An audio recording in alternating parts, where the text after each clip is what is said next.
और पहलगाम आतंकी हमले के बाद पीएम मोदी की मौजूदगी में सीसीएस की बैठक खत्म हो चुकी है और बताया जा रहा है कि कई बड़े और महत्वपूर्ण निर्णय लिए गए हैं। पहलगाम आतंकी हमले के बाद सीसीएस की बैठक में बताया जा रहा है कि सिंधु जल समझौते को खत्म करने से लेकर 5 बड़े अहम फैसले लिए गए हैं। सिंधु जल समझौते को खारिज किया गया है। पाक नागरिकों को वीजा नहीं देने पर सहमति बनी है। हम आपको बता दें कि इसके बाद एक बार फिर 24 अप्रैल को एक बड़ी बैठक बुलाई गई है और 24 अप्रैल को सर्वदलीय बैठक भी बुला सकती है। रक्षा मंत्री राजनाथ सिंह बैठक की अध्यक्षता करेंगे। उम्मीद की जा रही है कि कोई बड़ा निर्णय अब केंद्र सरकार की तरफ से लिया जाने वाला है। उसी को लेकर केंद्र सरकार 24 अप्रैल को सर्वदलीय बैठक बुला सकती है और रक्षा मंत्री राजनाथ सिंह उस बैठक की अध्यक्षता करेंगे। पाक उच्चायुक्त का कार्यालय भी एक हफ्ते में खाली कराया जाएगा। इसके अलावा पाकिस्तानी नागरिकों को अब भारत आने की इजाजत नहीं दी जाएगी। पाकिस्तान में भारतीय दूतावास भी बंद कर दिया जाएगा और हाई कमीशन से 5 सपोर्टिंग स्टाफ भी हटा लिए गए हैं और उच्चायोग एक हफ्ते के अंदर खाली करने की बात भी कही गई है। भारत में भी पाकिस्तानी उच्चायोग बंद होगा। तो कई बड़े अहम फैसले लिए गए हैं। सीसीएस की मीटिंग में मोदी सरकार ने कई बड़े और अहम फैसले लिए हैं। ज्यादा जानकारी के लिए इस वक्त हमारे साथ हमारे वरिष्ठ सहयोगी राकेश रंजन जी हैं। राकेश जी, जिस तरह से सीसीएस की बैठक में देखिए, एक बैठक 24 तारीख को बुलाई गई है, लेकिन जो निर्णय लिए गए हैं वो वाकई में काफी अहम है। जी हाँ, देखिए, विदेश सचिव विक्रम मिस्री ने सारी जानकारी दी और जो सबसे महत्वपूर्ण बात है इस पहलगाम आतंकी हमला को लेकर जो कहा गया है भारत सरकार की तरफ से कि ये यहाँ पर जो है क्रॉस बॉर्डर टेरर लिंक की पुष्टि जो है वो कर दी गई है और पाकिस्तान की भूमिका पर जोर दिया गया है। और जब एक बार आप क्रॉस बॉर्डर टेरर लिंक को कनेक्ट करते हैं, उसके बाद ये कार्रवाई जो है वो की गई है और अब महत्वपूर्ण कार्रवाई है और इसको आप कह सकते हैं कि अभी ईंट का जवाब पत्थर से देने की कोशिश हुई है। हालांकि आगे जो है जो देश है वो चाहता है कि इससे भी कड़े फैसले लिए जाएं, लेकिन फिलहाल जो फैसले लिए गए हैं उसका भी इम्पैक्ट जो है वो बहुत दूरगामी होगा और उसका असर जो है वो पाकिस्तान के ऊपर पड़ सकता है। देखिए, जो एक सबसे बड़ी बात है कि ये सिंधु जल समझौता को जो है वो रोक दिया गया है और ये एक अलग तरह से इम्पैक्ट डालेगा। अगर पाकिस्तान में पानी की किल्लत होगी तो उनको इस मौसम में किस समस्या से गुजरना पड़ सकता है, तो जो उन्होंने हिमाकत की है, सही शब्द यही होगा कि जो हिमाकत उधर से हुआ है उसकी कीमत उन्हें जो है वो चुकानी पड़ेगी। इसके अलावा जो है कि पाकिस्तानी नागरिकों को अब वीज़ा जो है वो अभी नहीं दिया जाएगा। ये भी एक कड़ा फैसला है। जो हैं उनको 48 घंटे के अंदर देश छोड़ने के लिए कह दिया गया है। तो ये बड़े फैसले हैं और इसके बाद पाकिस्तानी उच्चायुक्त जो है उसको भी खाली कराने की बात चल रही है और उसे भी 7 दिन का समय दिया गया है कि आप जो है यहाँ से खाली करें। इसके अलावा जो बाघा बॉर्डर है, बाघा अटारी का बॉर्डर, जहां पर कि बहुत सारे लोग दोनों तरफ से जाते हैं और बहुत सारी आवाजाही उस रास्ते जो है वो होती है, तो उस बाघा अटारी बॉर्डर को भी जो है अब बंद कर दिया जाएगा और वहां पर रोक रहेगी। तो ये चीजें जो है अपने आप में जो है वो महत्वपूर्ण है। भारत भी अपने राजनयिक जो पाकिस्तान में है उन्हें वापस बुला सकता है। तो एक कड़ा फैसला। सीसीएस की जो बैठक हुई कैबिनेट कमेटी ऑन सेक्रेटरी, जिसमें की अध्यक्षता प्रधानमंत्री नरेंद्र मोदी ने की है, इसकी जानकारी उन्होंने खुद जो है सोशल मीडिया पर जो है वो दी है। और इस जो सीसीएस की मीटिंग हुई उसमें गृह मंत्री अमित शाह थे, रक्षा मंत्री राजनाथ सिंह थे, विदेश मंत्री एस जयशंकर थे और वित्त मंत्री निर्मला सीतारमण थी और एनएसए अजित डोभाल भी इस मीटिंग में शामिल थे। तो ये कड़े फैसले तत्काल पहले जो है वो ले लिए गए हैं, इसका असर दिखेगा। लेकिन आगे जो है आप ये मानकर चलिए कि आगे भी कुछ कड़े कदम जो है वो भारत उठा सकता है, और अगर मिलिट्री एक्सरसाइज हो जाए तो चौंकने जैसी बात नहीं होनी चाहिए। फिलहाल जो डिफेंस फोर्सेस है उनको हाई अलर्ट पर रखा गया है, चाहे वो थल सेना हो, जल सेना हो या वायु सेना हो भारत की, उनको जो है हाई अलर्ट पर कर दिया गया है। कुछ जो है आपको भविष्य को लेकर रणनीति भी तैयार की गई है। मिलिट्री एक्सरसाइज होगी तो किस तरह की होगी, इसे लेकर जो है वो डिस्कशंस चल रहे होंगे।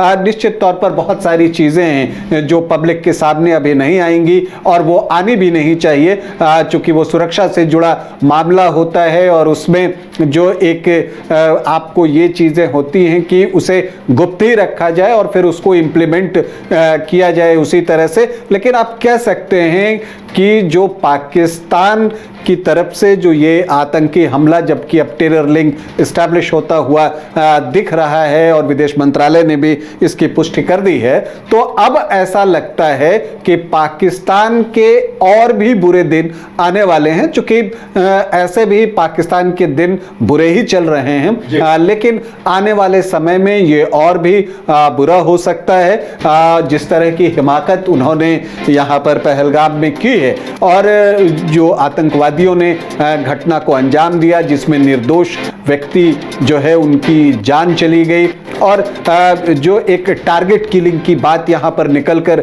सामने आ रही है, उन सारी चीजों को देखते हुए इसकी कीमत पाकिस्तान को चुकानी पड़ेगी, इससे आप इनकार नहीं कर सकते। बिल्कुल, सिंधु जल समझौता जिस तरह से रद्द करने की बात कह दी गई है, ये पाकिस्तान के लिए वाकई में बड़ा झटका होगा और इसका बहुत जल्द असर भी सामने दिखेगा। रंजन जी, निश्चित तौर पर सिंधु जल समझौता का रद्द होना पाकिस्तान के लिए किसी बड़े झटके से कम नहीं है, क्योंकि अगर उनको पानी नहीं मिलेगा तो केवल आप इसे इस तरह से न सोचें कि वहां पानी की किल्लत होगी, उनके खेती पर भी इसका असर पड़ेगा, सिंचाई व्यवस्था पर असर पड़ेगा, और ऐसे में वहां पर पहले से ही भुखमरी से हालात जो है वो बने हुए हैं। तो वैसी परिस्थिति में उनके लिए परेशानियां और बढ़ने वाली हैं, और अगर यही सारी चीजें होते रहें तो पाकिस्तान में भी देखिए, चूंकि वहां पर एक तरह से आप कहिए कि ऑलमोस्ट अराजकता की स्थिति आ चुकी है, जनता ऊब चुकी है, जो महंगाई है वहां पर, तो ऐसे में अगर जब वहां पर खेती भी नहीं होगा तो उसका गुस्सा तो वहां की जो सरकार होगी उस पर तो उनका फूटेगा। तो ऐसी परिस्थिति में जो पाकिस्तान की आंतरिक स्थिति है उस पर असर पड़ सकता है, और निश्चित तौर पर पाकिस्तान को जो है अब बड़ी कीमत जो है वो चुकानी पड़ सकती है। बिल्कुल, हमारे साथ इस वक्त दिल्ली से हमारे संवाददाता दीपक भी जुड़ चुके हैं जो लगातार इस बैठक को कवर कर रहे थे। दीपक, क्या कुछ जानकारी निकलकर सामने आ रही, क्योंकि एक बैठक फिर 24 तारीख को सर्वदलीय बैठक बुलाई गई है? देखिए, बिल्कुल केंद्र सरकार ने कल सर्वदलीय बैठक बुलाई गई है। वो माना जा रहा है कि सुबह तकरीबन 11 बजे करीब जो है सरकार सर्वदलीय बैठक करेगी। सर्वदलीय बैठक के अंदर जो है तमाम बड़े फैसले जो लिए गए हैं, आज इसको किस तरीके से कल प्लानिंग की जाएगी, किस तरीके से उसको आगे कदम लिया जाएगा, इसको लेकर जो है बड़ी जो बैठक है कल केंद्र सरकार के अधीन होने वाली है, जिसकी अध्यक्षता जो है केंद्रीय रक्षा मंत्री राजनाथ सिंह करने वाले हैं। जी बिल्कुल दीपक, और जिस तरह से कड़े फैसले लिए गए हैं, जिस तरह से बैठक बुलाई है और लोगों को अपडेट दिया जा रहा है, बताया जा रहा है कि हम क्या कर रहे हैं, तो ये अपने आप में एक बड़ी बात कही जा सकती है। देखिए, बिल्कुल जिस तरीके से ये आतंकी हमला हुआ, कहीं ना कहीं भारत को एक बड़ा चैलेंज जो है अभी मिला है, और इसको लेकर सरकार जो है पूरी तरीके से अपने पूरे रवैये में दिखाई दे रही है। जिस तरीके से बड़े फैसले लिए गए, जिसमें सिंधु जल समझौते पर रोक लगाई गई, चाहे भारत पाकिस्तान उच्चायोग को बंद कर दिया गया, 1 हफ्ते में जो उच्चायोग है उसको खाली करना पड़ेगा, पाकिस्तान के साथ जो राजनयिक रिश्ते थे उसको जो वापस भेजने की बात की गई है, अटारी, बाघा बॉर्डर को बंद करने जैसे फैसले को लिए गए हैं, और वहीं पाकिस्तानी नागरिकों को वीजा अब नहीं मिलेगा। सबसे बड़ी बात यह है कि पाकिस्तानी नागरिकों को वीजा न देने को लेकर पाकिस्तान को सबसे बड़ा झटका लगा है, और ये पाकिस्तान के सबसे बड़ी चोट भारत ने इस समय की है। तो आप मान सकते हैं कि सबसे बड़ा कदम भारत ने इस मामले को देखते हुए लिया है, और कल जब सर्वदलीय बैठक होगी, जब इसमें अध्यक्षता राजनाथ सिंह करेंगे, तो यकीनन एक बड़ा फैसला जो आज लिया गया उसको किस तरीके से इंप्लीमेंट किया जाएगा और भी क्या कदम लिए जाएंगे कल की बैठक में देखने को मिलेगा। जी बिल्कुल दीपक, हमारे साथ जुड़ने के लिए और तमाम जानकारी देने के लिए आपका बहुत बहुत धन्यवाद। तो कई बड़े फैसले लिए गए हैं और अभी फैसले लेने का वक्त बचा हुआ है। 24 तारीख को फिर सर्वदलीय बैठक होनी है। तो रंजन जी, जिस तरह से हमारे संवाददाता दीपक बता रहे थे कि सर्वदलीय बैठक बुलाई गई है, यानी कुछ बड़ा होने की उम्मीद की जा सकती है। एक तरह से केंद्र सरकार पर यह दबाव भी है कि अब बड़ी कार्रवाई, कड़ी कार्रवाई की जाए, क्योंकि पाकिस्तानी आतंकियों की इन्वॉल्वमेंट के कुछ प्रूफ भी इंटेलिजेंस एजेंसियों को मिल गए हैं। अच्छा, देखिए, एक दबाव तो नेचुरली जनता का होता है। हालांकि जब इस तरह की आतंकी घटनाएं पूर्व में भी हुई हैं तो भारत ने जो है वो सर्जिकल स्ट्राइक और एयर स्ट्राइक पाकिस्तान के ऊपर किया था और वो कर चुकी है। तो चूंकि उस तरह की इच्छा शक्ति सरकार ने पूर्व में भी दिखाई है, तो एक बार फिर से जो है लोगों को उम्मीद है कि मुंह तोड़ जवाब जो है वो पाकिस्तान को दिया जाएगा। तो देखिए, जो पहले वो मिलिट्री एक्सरसाइज हो सकती है, अभी जो है जो तत्काल जैसा कहा कि कुछ कड़े फैसले लिए गए हैं, उसमें जो सबसे महत्वपूर्ण मुझे दिख रहा है वो अभी भी ये जो सिंधु जल समझौता है, इसका रोका जाना भी जो है वो महत्वपूर्ण है। ये समझौता 1960 में जो है तत्कालीन प्रधानमंत्री जवाहरलाल नेहरू और पाकिस्तान के राष्ट्रपति अयूब खान ने इस समझौते पर हस्ताक्षर किया था, और इसके तहत जो 6 नदियां हैं, ब्यास, रावी, सतलज, सिंधु, चिनाब और झेलम, इनके पानी के इस्तेमाल को लेकर जो है कुछ नियम तय कर दिए गए थे। इसके तहत पाकिस्तान को 3 पश्चिमी नदियों चिनाब, झेलम और सिंधु से पूरा पानी मिलता है। वहीं भारत को सतलुज, ब्यास और रावी नदियों से जो है ये जल प्राप्त होता है। लेकिन देखिए, भारत ने कभी इसे रोका नहीं था। एक बार 1948 में जब 2 प्रमुख नहरों का पानी रोका गया था तो पाकिस्तान में हाहाकार मच गया था।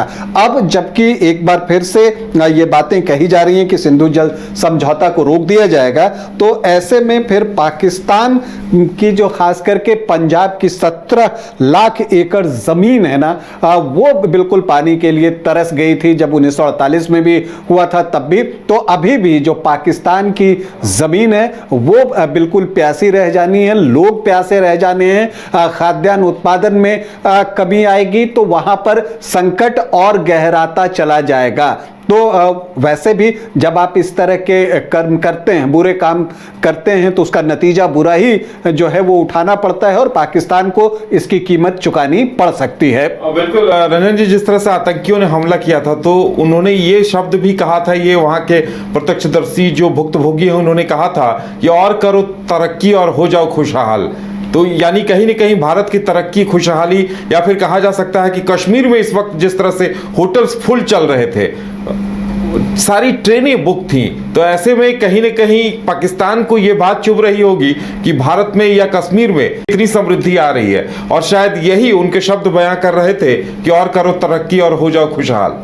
देखिए उदय, जो बात है, भारत ने आर्थिक क्षेत्र में जो है बहुत सारी तरक्की कर लिया है, और अब बिल्कुल वो जो कुछ विकसित देश होते हैं उस श्रेणी में जाने की ओर जो है वो अग्रसर है और उसके लिए प्रयास किए जा रहे हैं। और पाकिस्तान के लिए ये जो भारत की तरक्की है वो उनके आंखों की किरकिरी जो है वो बनी हुई है, क्योंकि उनका जो मुल्क है वो हर दिन जो है वो आर्थिक रूप से कमजोर होता जा रहा है, बिखरता जा रहा है। तो इन सारी चीजों को जो है देखकर उनको जो है एक जलन स्वाभाविक जो उनको होते रही है हमेशा भारत से, एक दिक्कत वो देखने को मिलता है। लेकिन मुझे लगता है कि ये जो जो आतंकी घटना है वो बिल्कुल एक नृशंस जो है वो कार्रवाई है, कायरतापूर्ण कार्रवाई है। कोई घूमने गया है और पर्यटन के लिए गया है और वहां पर आप जाकर उनकी इस तरह से हत्या करते हैं, तो ये निश्चित तौर पर जो है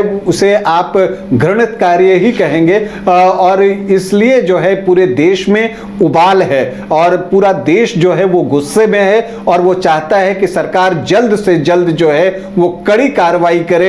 ये तो अभी रणनीतिक तौर पर जो कार्रवाई की गई है वो तो है ही, उनका देशवासी स्वागत करते हैं, चाहे सिंधु जल समझौता रद्द करने की बात हो, पाकिस्तानी नागरिकों के वीजा बंद करने की बात हो, उन्हें देश छोड़ने के लिए कहा गया हो, पाकिस्तान उच्चायोग बंद करने की बात हो, बाघा अटारी बॉर्डर जो है वो बंद करने की बात हो, इससे लोग खुश हैं। ये आप कह सकते हैं कि थोड़ा बहुत मरहम है, लेकिन हिसाब चुकता करना है तो बड़ी कार्रवाई करनी होगी। वो सैन्य कार्रवाई ही होनी चाहिए, मिलिट्री एक्सरसाइज ही होनी चाहिए। इसकी उम्मीद जो है वो तमाम देशवासी सरकार से कर रहे हैं। बिल्कुल, और जिस तरह से सर्वदलीय बैठक बुलाई गई है, ऐसा लगता है कि कुछ बड़ा करने के लिए तमाम विपक्षी दलों की भी सहमति केंद्र सरकार लेगी। ये एक अच्छा फैसला है कि जो भी चीजें सरकार के मन में हैं वो सर्वदलीय बैठक में लोगों के साथ शेयर करें। जो इनपुट अभी तक जो है सरकार को मिले होंगे, जो चूंकि जैसे ही घटना हुई तुरंत गृह मंत्री अमित शाह जो है वो घटना स्थल की तरफ गए, वहां गए, आज वहां पर घटना स्थल तक भी वो पहुंच गए थे। प्रधानमंत्री ने अपनी सऊदी अरब का जो उनका दौरा चल रहा था उसे कट शॉर्ट किया, वो जो है वो लौट कर आए और तुरंत एक मीटिंग की, फिर शाम में सीसीएस की मीटिंग हुई। तो भारत की तरफ से वो तत्परता जो है इस मामले में दिख रही है और ऐसा लगता है कि जल्द ही जो सरकार है कोई बड़ा एक्शन ले सकती है और मुझे लगता है कि वो एक्शन जो है वो मिलिट्री ही होने की संभावना है, क्योंकि रणनीतिक रूप से जो फैसले लेने थे वो ले लिया गया है, जिससे कि पाकिस्तान का बड़ा नुकसान होगा। लेकिन जो लोगों की एक मांग है इस नृशंस हत्या के ऊपर और इस निंदनीय घटना के ऊपर कि पाकिस्तान को सबक सिखाया जाना चाहिए, तो उम्मीद है कि यह सरकार पाकिस्तान को एक बार फिर से सबक जरूर सिखाएगी। चलिए, तो उम्मीद की जानी चाहिए कि अब जब सर्वदलीय बैठक होगी तो उसी वक्त प्रस्ताव लाया जाएगा बड़ी कार्रवाई का, और क्या कुछ होता है ये देखने वाली बात होगी, क्योंकि जनता को भी इंतजार है कि इस बार पाकिस्तान ने जो नापाक हरकत की है उसका माकूल जवाब उसे जल्द से जल्द दिया जाए, और जिस तरह से मासूम सैलानियों को, निरीह बेकसूर सैलानियों को मारा गया है, उसका बदला लिया जाए। फिलहाल इतना ही, हमें दीजिए इजाजत और आप देखते रहिए न्यूज़ 22 को।